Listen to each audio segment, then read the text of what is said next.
C'est quoi la nouvelle vague? Nouvelle vague.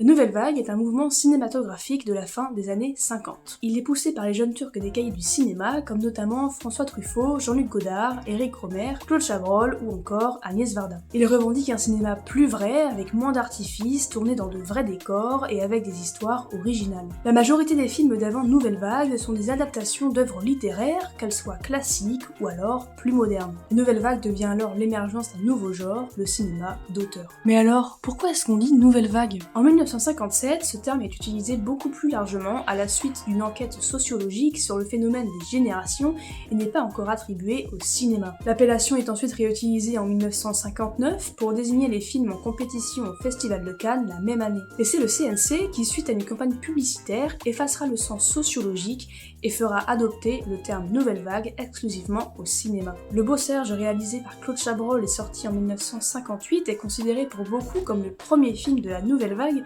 même si La Pointe courte d'Agnès Varda, sorti en 1954, pourrait être considéré réellement comme le premier. Et parmi la grande cinquantaine de films de la Nouvelle Vague, on retrouve notamment Les 400 coups de François Truffaut, sorti en 1959. Il fait l'ouverture de Cannes la même année et sera vivement salué à la fin de la projection. Le film repartira avec le prix de la mise en scène à la fin du festival.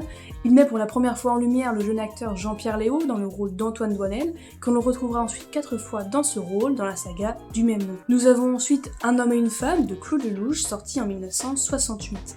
Il remportera la même année la Palme d'Or et l'Oscar du meilleur film étranger en 1967. Ce film, fait avec peu de moyens, a bouleversé le cinéma français et international, et sa bande originale reste encore culte aujourd'hui.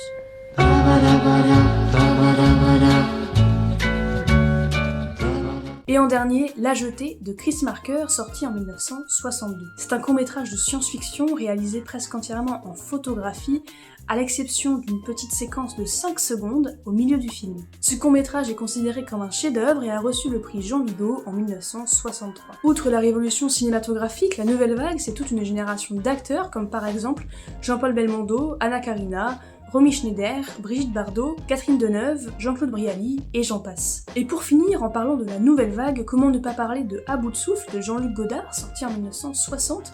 Alors je vous invite à aller le regarder, bien évidemment, mais surtout à aller voir Nouvelle Vague de Richard Linklater, sorti l'année dernière, qui en a fait en quelque sorte le making-of. Voilà, j'espère t'avoir appris de nouvelles choses, et d'ici là, je te dis à bientôt.